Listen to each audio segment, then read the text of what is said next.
So again mother promise ಅಲ್ಲೂ ಕೂಡ ಮಾಡ್ತಿರುವಂತದ್ದು. So ಇದು ಚಿತ್ರಕ್ಕೆ ಏನಾದ್ರೂ ಮೈನಸ್ ಆಯ್ತಾ ಅಂದ್ರೆ ಚೆನ್ನಾಗಿ ಹೋಗ್ತಿದ್ದ ಸಿನಿಮಾ ಮೇಲೆ ಏನಾದ್ರೂ ಪರಿಣಾಮ ಬೀರಿತಾ? ಇಲ್ಲ ಮೇಡಮ್, ಅಂದ್ರೆ ನೆಗೆಟಿವ್ಸ್ ಬಗ್ಗೆ ಐ ಥಿಂಕ್ ತಲೆನೂ ಕೆಡಿಸು. ಆಕ್ಚುಲಿ ನಾನು ಇಶ್ಯೂನ ಅಡ್ರೆಸ್ಸು ಮಾಡಬಾರ್ದು ಅಂತಾನೆ ಇದೆ, ಬಟ್ ನಮ್ಮ ಟೀಮ್ ಇಲ್ಲ ಇದು ಇಶ್ಯೂ ನೀವು ಅಡ್ರೆಸ್ ಮಾಡಬೇಕು ಅಂತ ಹೇಳಿ ಮಾಡ್ಸಿದ್ದು. ನಾನು ಅದಕ್ಕೆ ರೆಸ್ಪಾಂಡ್ ಮಾಡೋಕ್ಕೂ ನನಗೆ ಇಷ್ಟ ಆಗಲಿಲ್ಲ. ಇದೇ ನಮ್ಮ ಬಡವರ ರಾಸ್ಕಲ್ ಬಹಳ ಅದ್ಭುತವಾಗಿ ಹೋಗ್ತಾ ಇತ್ತು ಥಿಯೇಟರ್ಗಳಲ್ಲಿ, ಆ್ಯಂಡ್ ಅವಾಗಲೂ ಕೂಡ ನೆಗೆಟಿವ್ ಮಾತಾಡೋರು ಇದ್ರು. ಹೆಡ್ ಬುಷ್ ಬಹಳ ಚೆನ್ನಾಗಿ ಆಗ್ತಾ ಇತ್ತು, ಸ್ಟಿಲ್ ಕಾಂಟ್ರವರ್ಸಿ ಅದ್ರ ಮಧ್ಯನೂ ಹೆಡ್ ಬುಷ್ ಬಹಳ ಚೆನ್ನಾಗಿ ನಮ್ಗೆ ಸಿನಿಮಾ ಆಗ್ತಾ ಇತ್ತು. ಟಗರು ಪಲ್ಯ ಮಾಡಿದಾಗ್ಲೂ ಒಂದ್ ಕಡೆ ಈ ಟ್ವಿಟರ್ ಅಲ್ಲಿ ಅಲ್ಲಿ ಇಲ್ಲಿ ಇದು ಮತ್ತೆ ಅದೇ ರೆಗ್ಯುಲರ್ ತರದ ಸಿನಿಮಾ ಅಂತ ಹಂಗೆ ನಡೀತಾನೆ ಇತ್ತು.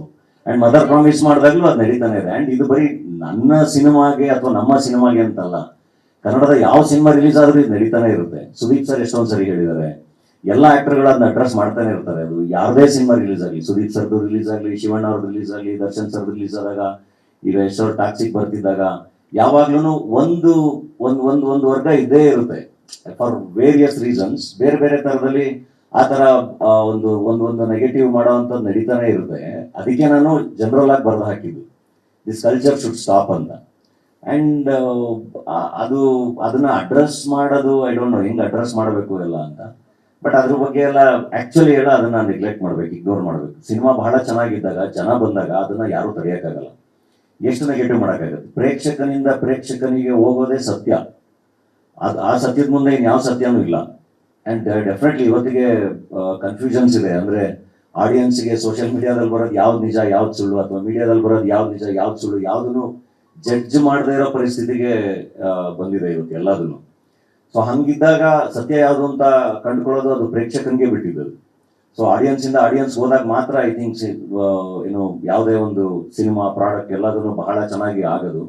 ಸೊ ಆ ನಂಬಿಕೆ ಮೇಲೆನೆ ನಾವು ಸಿನಿಮಾಗಳನ್ನ ಮಾಡ್ಬೇಕು. ಬಿಟ್ರೆ ಅದು ರೆಗ್ಯುಲರ್ ಆಗಿ ಇದ್ದೇ ಇರುತ್ತೆ. ನಾನು ಅದೇ ಹೇಳಿದ್ದು, ವಿಮರ್ಶೆ ಬೇರೆ, ವಿಮರ್ಶೆಗಳನ್ನ ತಗೋಬೇಕಲ್ವಾ. ಇವಾಗ ನನಗೆ ಅಂದ್ರೆ ಈ ಸಿನಿಮಾ ಅಂತ ಬಂದಾಗ ಎಷ್ಟು ಚೆನ್ನಾಗಿ ಎಕ್ಸ್ಟ್ರೀಮ್ ಲೆವೆಲ್ ಅಲ್ಲಿ ಈ ಸಿನಿಮಾನ ಇಷ್ಟಪಟ್ಟು ಎಷ್ಟು ಚೆನ್ನಾಗಿ ಮಾಡಿದ್ದಾರೆ ಎಲ್ಲ ಆಕ್ಟರ್ಸು, ರೈಟಿಂಗ್ ಎಷ್ಟು ಚೆನ್ನಾಗಿದೆ, ನಿರ್ದೇಶನ ಎಷ್ಟು ಚೆನ್ನಾಗಿದೆ, ಎಷ್ಟು ಚೆನ್ನಾಗಿದೆ ಮದರ್ ಪ್ರಾಮಿಸ್ ಅಂತಾನು ಹೇಳಿದ್ದಾರೆ. And at the same time ಕೆಲವೊಬ್ರು ನನ್ನ ಅಭಿಮಾನಿಗಳೆಲ್ಲ ಇಲ್ಲ ನೀನು ಈ ಥರದ್ದೆಲ್ಲ ಮಾಡಬೇಡ, ನನಗೆ ಬೇಜಾರಾಗುತ್ತೆ, ನನಗೆ ಅರ್ಥ ಆಗಲಿಲ್ಲ ಅಂತಾನು ಹೇಳಿದ್ದಾರೆ. ನಾನು ಅದನ್ನು ತಗೋಬೇಕಲ್ಲ. ಸೊ ಅದು ಬೇರೆ. ಅದು ಬಿಟ್ಬಿಟ್ಟು ಒಂದು ಸಿನಿಮಾನ ರೂಲ್ ಔಟ್ ಮಾಡೋದಿದೆಯಲ್ಲ, ಸುಮ್ಮನೆ ಅದು ಏನೋ ಮಾಡಿ ನೋಡಿ ಹಿಂಗೆಲ್ಲ ಮಾಡ್ತಿದ್ದಾರೆ ಅದು ಇದು ಅಂತ ಏನೋ ಮಾಡೋದಿದೆಯಲ್ಲ, ಅದು ರೆಗ್ಯುಲರ್ ಆಗಿ ನಡೀತಾನೆ ಇರುತ್ತೆ. ಅದಕ್ಕೇನೆ ಮೋಸ್ಟ್ಲಿ ನೆಕ್ಸ್ಟ್ ಸಿನಿಮಾದಿಂದ ನಾವು will get the court order and release the film. So that immediate ಆಗಿ ಈ ಥರ ಮಾಡೋದೆಲ್ಲ ಡಿಲೀಟ್ ಆಗ್ತಾ ಹೋಗುತ್ತೆ ಅಂಡ್ ಪ್ರೇಕ್ಷಕನ ಮೇಲೆ ಸಿನಿಮಾ ನಿಂತ್ಕೊಳ್ಳುತ್ತೆ. ಸೊ ಆ ಥರದನ್ನ ಮಾಡಬೇಕಾಗುತ್ತೆ. And at the same time I know ಈಗ ಅಭಿಮಾನಿಗಳು ಕೆಲವೊಬ್ರು ಅಂತ ಹೇಳಿದೆ, ಅವ್ರಿಗೆ ಇದು actually to be friend from the post ಇಂದ ನೋಡಿದ್ರೆ ಇದು ಕಂಪ್ಲೀಟ್ ಆಗಿ ನನ್ನೊಬ್ಬನ ಸಿನಿಮಾ ಅಲ್ಲ ಅನ್ನೋದು ನಿಮ್ಗೆ ತುಂಬಾ ನೀಟಾಗಿ ಅರ್ಥ ಆಗುತ್ತೆ. ನಾನು ಎಲ್ಲರೊಳಗೊಬ್ಬ ಪಾತ್ರವಾಗಿ ಕೂತಿರೋದು.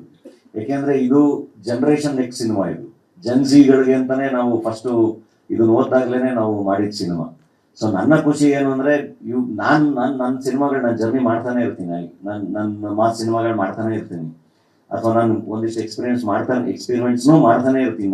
ನಾನು ಲೀಡ್ ಆಗಿಲ್ಲ. ಇದ್ರ ಮಧ್ಯ ಇಷ್ಟು ಜನ ಯಂಗ್ಸ್ಟರ್ಸ್ ಮಧ್ಯ ನಾನು ಒಂದು ಭಾಗ ಆಗೋದಿದೆಯಲ್ಲ, ಅದು ನನಗೆ ಒಂದಿಷ್ಟು ಹೊಸ ಅನುಭವಗಳನ್ನ ಕೊಡುತ್ತೆ. ಸೊ ಅದೊಂದು ಫ್ರೆಶ್ನೆಸ್ ಕೊಡುತ್ತೆ. ಆ ತರ ಒಂದು ಅಟೆಂಡ್ ಮಾಡಿದ್ದೆ. ಹಂಗಂದ್ರೆ ಇಡೀ ಸಿನಿಮಾ ನಾನೇ ಇರಬೇಕು ಅನ್ನೋದಲ್ಲ ಅದು. ಸೊ ಇಡೀ ಸಿನಿಮಾ ನಾನೇ ಇಲ್ಲ, ಇದು ನನ್ನ ಸಿನಿಮಾ ಅಲ್ವೇ ಅಲ್ಲ ಆಕ್ಚುಲಿ.